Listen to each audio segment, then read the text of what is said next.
What's up, people? It's your boy Perfection, back again with another video. Okay, right, so this video really is about two things. I always used to say to people, there are no such thing as there are no halfways. Okay, which means that either you're putting everything into something, or you're not putting anything in it at all. You know, there's no point in you um, which I'll get to later. Actually, I'm going to get to that later, but just remember what I'm saying in the beginning. What I'm saying, there are no such thing as halfways. You know, even with my videos, you'll find that a lot of my videos I try to kind of explain it from all different angles. It's not really one-sided. You know, I try to kind of put as much effort into it as possible. I can't think of the time where I've done a video that I haven't really thought about. I put really 100% into it. Obviously, I haven't done the whole editing thing, which I could have added to it and everything else. But like I've said now for about the thousandth time, um, with me, it's these videos help me to kind of stay true to who I am as a person, which ties into how I want to start this whole video. Okay, this whole video on thinking. We've done the whole listening thing. I've said to people the power of listening, how important it is to listen to people and not always try to what would I use to describe it? People are so quick to jump in and talk about themselves or try to relate what the person's saying with themselves. Sometimes they may not want you to relate it. You know, if you're talking about how you lost your dog, I don't need to then jump in and say, take that away from you and say, yeah man, I lost my hamster, so I know how you feel and this and that. You losing your dog and me losing my hamster, I'm not, you know, I may take that as an insult. I may say, you know, this wasn't a hamster. This is my. So I'm trying to say, when you're jumping in there, I may take that as an insult. So I may think, you know, you're trying to relate to me. I don't need you to relate to me. That's the whole point. Let me have my moment talking about how my dog died, and I don't want to hear about your hamster. You know, don't insult me by telling me it's the same thing, and don't take that away from me. So that's why listening can be important. Also, listening just generally. You're not going to learn in life if you're not listening. Then obviously we went on to appreciation. Okay, I'm not going to go for a whole video on that as well, because my last few videos have explained how important it is to appreciate things. How people will start to disappear in your life and you'll say, well, why are they gone? You won't even realize it. You'll have opportunities to meet, or to have, you know, you've met decent people, and all of a sudden now they're kind of, you know, when you're asking for their numbers, they say, oh no, I'll tell you what, I'll give you, I don't have my phone on me, or I can't remember my number. They'll come up with some sort of excuse to not give it to you, and you'll think, why not, you know? And it will boil down to something you've done, or some sort of something where you have maybe not have appreciated something, or blah blah blah, and it's pushing people away, without you knowing it. So appreciation plays an important part in it. That's why. And then now the third part now, which I'm coming on to, is thinking, because this is just as as powerful as anything as well. Right. So we started off with there are no halfways. Okay, all or nothing kind of mentality. Right. So um,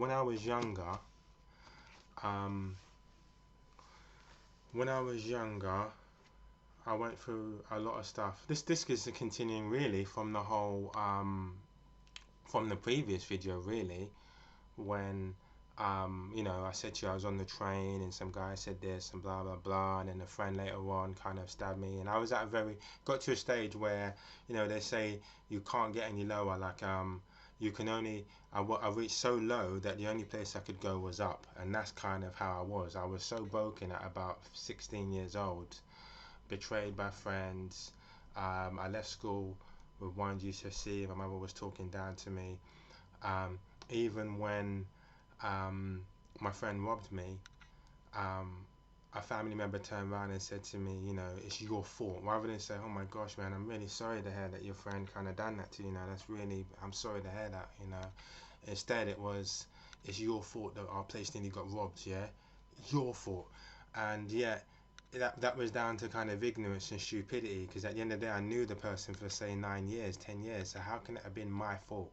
So I'm trying to say, so just ignorant people around me added to it, and I was at no point low. And um, this is where the start of the whole perfection philosophy kicked in, because it was like, right, I need to rebuild a new me, a stronger me. And whereas the former me was always saying no to people, or the former me was quite unreliable. I wouldn't even say unreliable. The former me, if you said to me, Luke, you fancy do something, I would say no. Luke, you want to go here? No. Luke, you want to do this? No. My mum would get me, ask me to do, Luke, take out the bins, and it would be like, I don't want to take out the bins. And it wasn't so much I was saying no, it was just a lot of negative kind of, I can't be bothered to do a lot of things, So as part of the perfection philosophy, I developed something called convert negativity into positivity. So not only, so when people now start to ask me to do certain things that I knew that normal people would do anyway, rather than say no, I would then say yes. Okay. I also had a lot of anger inside me. So rather, if you said to me, Luke, I don't know, maybe you said a joke, and that joke I took really offensive, like I was speaking about in the Think Dream Bigger video. Say, you said to me a joke and there's a possibility that could have been offensive. Before I was so quick to jump up and react to that. Who are you talking to? What do you mean by that? Now, with the convert negativity into positivity, I then became, what do you mean by that, man? And I tried to look at it from a positive perspective rather than a negative perspective, because if every time someone talked to me I was so quick to be on the defensive and take everything as a negative, then I was pushing friends away. So I had to adapt a new personality, something that was a lot, but getting back to it anyway. So with the whole, so people were asking me to do things more often now, and with the converting negativity into positivity, has me saying yes to people. Okay, but one thing that held everything into place, or the glue that held everything into place, was the fact that just like in the movie Carlitos Way, he said a man's word is his bond. That's it. It says in Carlitos Way, there's two things that I take seriously, or two things that I live by. And he goes, my word is my bond.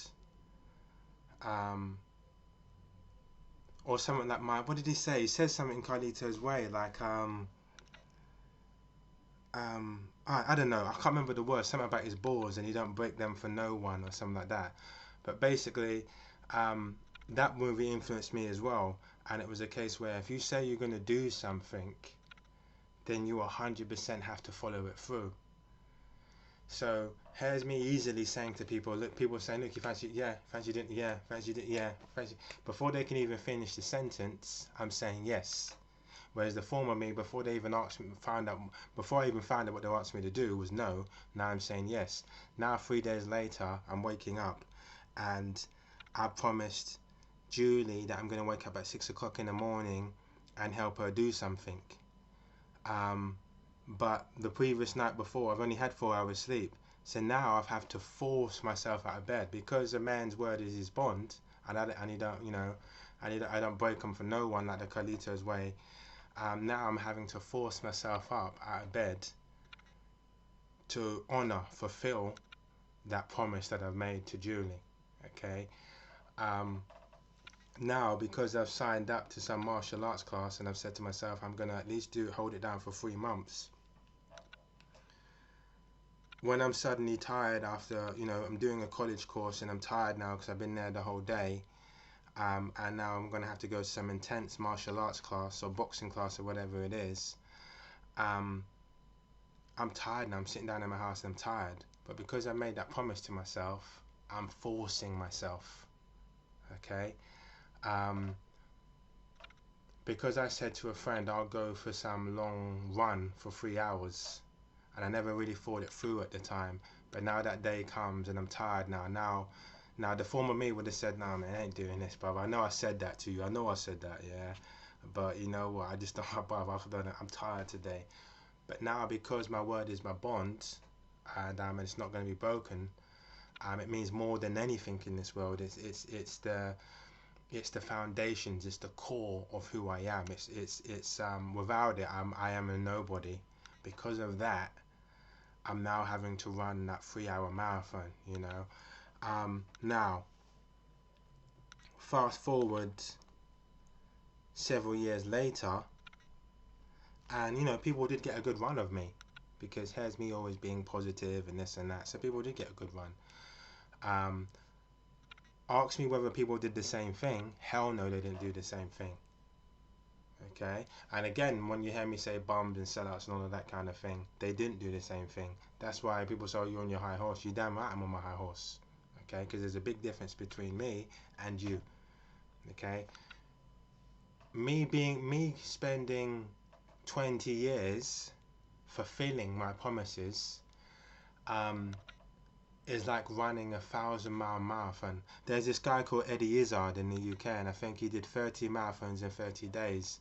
And asked me how it was possible for him to do that. I don't know. I think there's another movie called Unbreakable with who directed it now? Brad Pitt's wife, Angelina Jolie. And if you see what that guy had to go through in order to survive, it's almost impossible. What I'm saying to you, 20 years of me saying yes to people and me fulfilling it. I can't think of a time where I've said to someone yes in 20 years, since the age of 16, or even 25 years, actually, 25 years, where I've ever not fulfilled my promise. I've always fulfilled every single promise. Come rain or shine, I've fulfilled it. Injury or no injury, I've fulfilled it. But yeah, now I'm an older person now, and other people, I've realised within those 20-something years, other people haven't done that. Other people have been around me and they're making promises and they're breaking those promises and they're breaking those promises and they're breaking those promises. And it gets to a stage where you've got to understand that, what's that Kings of Leon song? I've been rolling around, always looking down, and all I see. What is it? Someone Like Me. It kind of almost felt like that. People were then trying to like make promises to me, and never keeping them, and then backing out of the promise. Okay, so you can understand how it was from my perspective. It was like, wait a minute here, I've never let any of you guys down. If I said I was going to do something, I'd done it. But when I got to say about 25, 26, and I went through another major ordeal, it suddenly changed. So from about 16 up until 25, I mean, I've always kept my promises anyway, but when I hit 25, something suddenly changed in me. Okay, I went through a major depressive episode, and that whole stick to your promise thing, it didn't change. I mean, even now today, if I say I'm going to do something, I do it. But I change in the way where, right, there's not everything I'm going to say yes to anymore. I'm not going to say yes to every single thing anymore. Now, I'm going to think. Let me say that again. Now, I'm going to think about what promises, not so much what promises I'm about to keep, but what things I'm going to accept, I'm going to say yes to. Okay, because another influence, for example, was a movie called Yes Man, when Jim Carrey said to himself, right, I'm going to start saying yes, because he wasn't living life. And through him saying yes, he was able to see more of life. He was able to do more things. Yeah, he was helping a lot of people, but there's a payoff in helping a lot of people. Rather than being selfish and guarded and only thinking about yourself, there's a certain joy, a certain payoff that comes from helping people, elderly people across the road, doing favors for people. But in my life, I wasn't really seeing a payoff from the thing. I wasn't seeing a financial payoff, let's put it that way.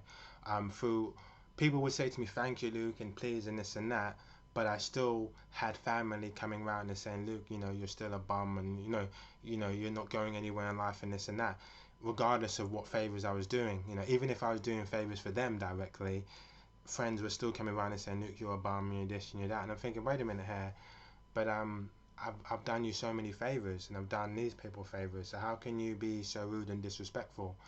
And why? Which is quite common. Which is, listen, it is what it is. In life, if you're not holding down a job 9 to 5, then that's all what matters. People aren't really concerned about what favors you do for them or how you help them and this or that. The main important thing is holding down a job 9 to 5. So regardless of what I did for these people, I found that when it comes to friends and family, not so much people out on the street, I was still being put down. Okay, so it just got to a stage in my life where I said, right, 25 years old or 26, when I went through this major depressive breakdown, said, right, things have to change now. Right, guys, I'm going to see you around for Think Part 2.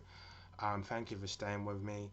And we're going to get to, why I'm saying all these things and how these things kick in, okay? Because it's important. It's a part of the whole self-discovery process. Right, see you around for Part 2. Peace.